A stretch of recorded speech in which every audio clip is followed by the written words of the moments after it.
Ladies and gentlemen, I have always opined on this platform that in politics nothing happens out of mere coincidence, and that everything in politics is normally well planned, well scripted, and executed to achieve a specific political objectives.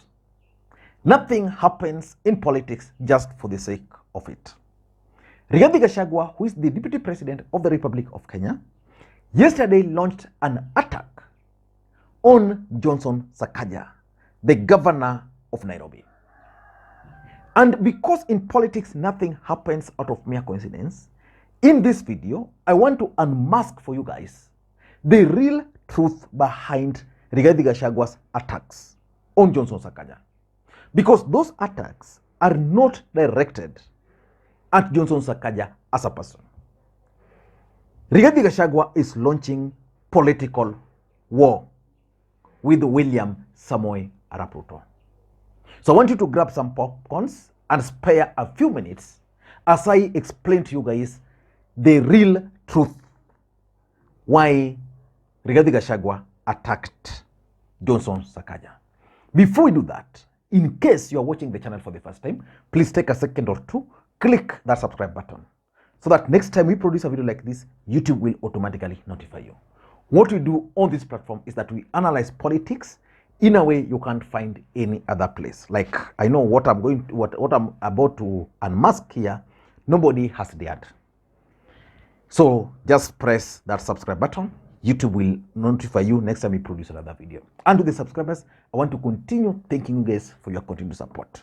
Without that support, this channel cannot be where it is now. Let us get back to the main issue. Rigathi Gachagua launched an attack on Johnson Sakaja. Johnson Sakaja campaigned on the platform of a county of order. A county of order, and is trying to bring the order back to the city. Rigathi Gachagua is telling Sakaja no. And Rigathi Gachagua is reminding Sakaja that it's the Kikuyus who voted for you. Listening to Rigathi Gachagua, then I can unmask the details. Na nimemwambia gavana wa Nairobi tutakaa chini na yeye kwa sababu sisi ndio tulimchagua. Mimi ndio niliketisha Wakikuyu pale Nairobi nikamwambia wamchague. Na nimemuita tukae chini na yeye. Mambo yoyote ambaye anaamua ambaye anaweza haribu biashara katika Nairobi, kwanza tuongee tukubaliane. Hatutaki speed mingi sana, twende pole pole. Si ndio?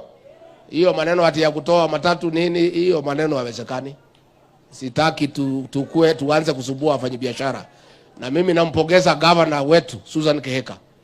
Pale Nakuru watu wetu walikuwa wamefukuzwa na ile mti ya Azimio alikuwa anaitwa Kenyanjui. Akawapeleka msituni. Mimi nikaenda Nakuru nikaambia nyinyi ndio mtaamua.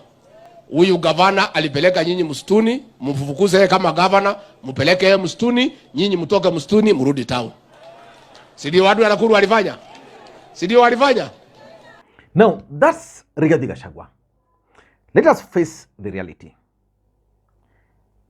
Johnson Sakaja was elected the governor of Nairobi because of the Luhya votes, not because of the Kikuyu votes.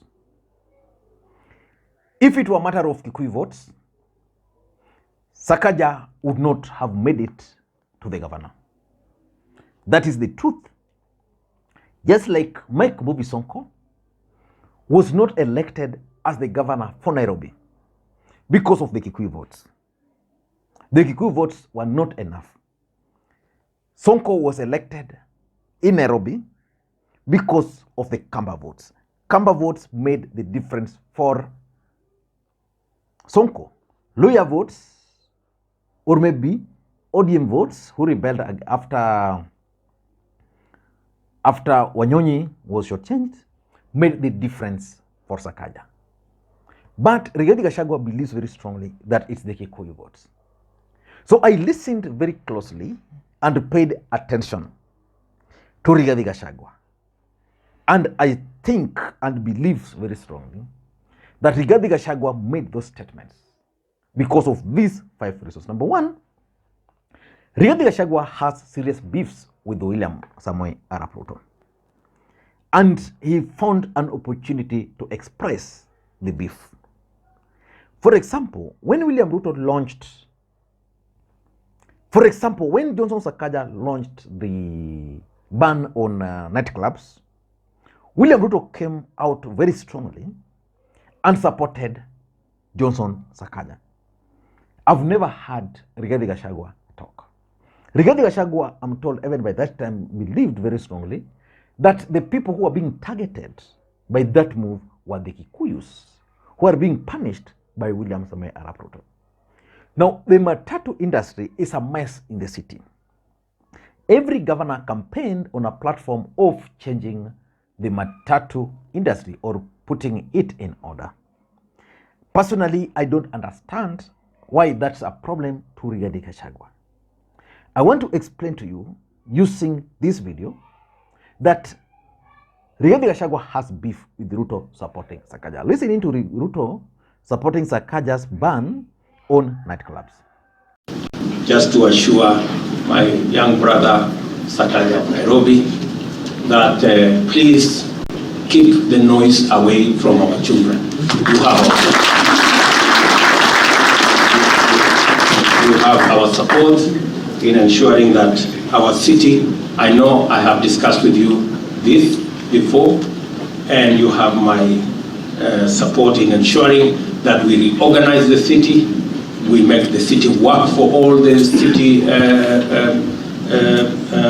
residents, and ensure that the standards of the city of Nairobi are the standards of the capital city of Kenya. We will shortly, in fact by this Friday, I will be appointing a Nairobi Rivers Commission to sort out the film. If you look at our rivers in Nairobi, it's a sad story. So that's number one. The second reason why Rigathi Gachagua attacked Sakaja is because Rigathi Gachagua wants to become the Mount Kenya kingpin and is going to use every available opportunity to appear as Mount Kenya kingpin. He would want to be a man who would be viewed as someone who has the balls to defend the Kikuyus. Let's face it, are Kikuyus the only people with matatus in Nairobi? Of course, they are the majority, but not necessarily them. Kisis too have matatus in the city. Other tribes too. I have a friend of mine who has several of them. He's also going to be affected by this, and is a Luo. But order must be restored in the city. And Rigathi Gachagua used the case of Nakuru. You know, Nakuru is today in chaos because of Susan Kihika's populist idea of allowing matatus back into the capital city of Nakuru. Nakuru is a very small town. So if you allow matatus in the CBD, you create chaos. That is what Rigathi Gachagua is advocating for, because he believes in his mind that majority of matatu in Nairobi are Kikuyus, and therefore if he fights Sakaja over that, then those matatu guys will view him as someone who is defending the interest of the Kikuyu nation, and therefore he will automatically become the kingpin. So that's number two. The third thing is that Rigathi Gachagua is actually sending a coded message to the President of the Republic of Kenya, William Ruto, that as much as you're supporting Sakaja's ban on nightclubs, as much as you don't want matatus in the city because you're supporting Sakaja, remember it's the hustlers who voted for us. That is the coded message which he's sending to William Ruto. So I'll be monitoring very closely to see how these two gentlemen are going to navigate. I was reading somewhere that Sakala has already told him that Nairobi city is not running. Nairobi city is not running. It's not like running Karatina. So let us wait and see how all these things are going to unfold. The fourth reason why Rigathi is fighting Sakala is because of 2032 presidential politics. Rigathi Gachagua believes very strongly that after Ruto is going to become the next president of the Republic of Kenya, and is figuring out that Ruto might actually be keen on either Mudavadi or Sakala. And Sakala is the current governor of Nairobi, serving his first term. 2027, 2032, if he wins, he will be serving his second term. At Sakala's age, where do you think Sakala will go to? Will he go to the Senate? I doubt. Sakala will actually launch his presidential bid in 2032. And because Sakala will launch his presidential bid in 2032, Rigathi Gachagua is also planning to launch his bid around that time, which means Rigathi Gachagua would want a situation where Sakala fails. If Sakala will fail to address the issue of traffic jam in Nairobi, which Kenyan do you think will vote for him? And again, if Sakala will manage to win the hearts of the Kikuyus, who do you think is going to suffer?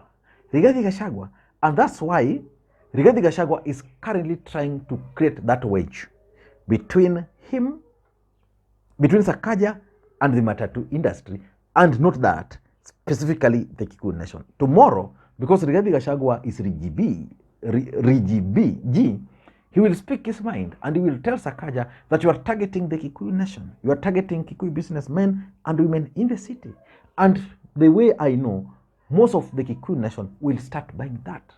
And by doing that, he is going to win their support. So all these things we are seeing is about the 2032 presidential election. And lastly, Rigathi Gachagua has not forgiven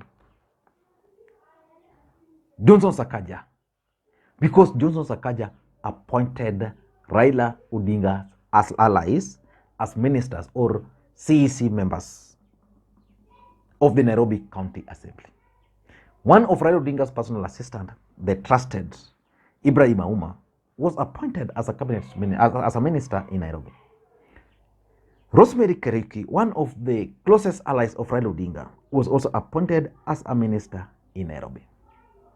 Rigathi Gachagua is yet to recover from the fact that Johnson Sakaja can go and appoint Raila Odinga's close allies. I don't know what you think, but for me, I'm looking at it from that perspective.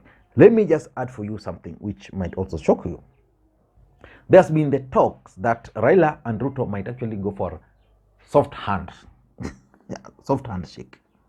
Yeah, those stories are there. Who will be the biggest victim? If Raila and Ruto were to have handshake, Rigathi Gachagua will be the biggest victim. He will not accept that. So Rigathi Gachagua is also looking at those appointments which Sakaja made, including Raila Odinga's allies. Is looking at them and is seeing the hands of Raila Odinga, that probably Ruto has already agreed on some terms with Raila, and that's why they negotiated for Winnie Odinga to be voted in parliament. At the Nairobi Assembly, Raila Odinga was told to submit some few names. So Rigathi Gachagua is just being a politician. He's trying to figure out where he can get the space, because if he's not careful, it's going to be edged out. Thank you guys, and let me know whether you've enjoyed this video. In case you reached up to this point, just let me know. And if the video is so good for you, why not do me coffee? Bye bye.